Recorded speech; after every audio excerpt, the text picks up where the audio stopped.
Ayan guys, good morning vlog. Welcome to my guys.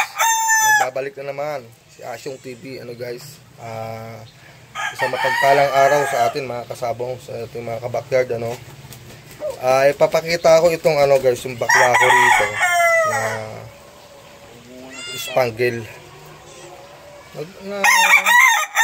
Gandahan kasi ako sa kulay niya. Binigay ito sa akin ng tropa natin dyan na magsasabong din, sisiw pa. Tapos pinalaki ko. Dalawa to, isang babae, pero kinatay niya yung babae. Nagmula talaga ito guys sa itim eh.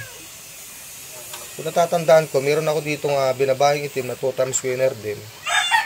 Tapos sa dami ng salin-salin ng mga lahi, hindi nawawala yung binabae sa kanya, pero nag-iiba yung kulay. Tapos ito yung huling lahi niya. Ang tatay nito, talisay na binabae. Lumabas ng spangle na ganito. So parang nagka-interest ako sa kulay eh. Maganda. Tapos gusto ko isalang ko sa hatch para kung kaya natin palabasin yung spangle na kulay. Tapos dark leggeds Parang ini-imagine ko kung ganitong kulay tapos dark legged, mas para sa akin mas okay, maganda.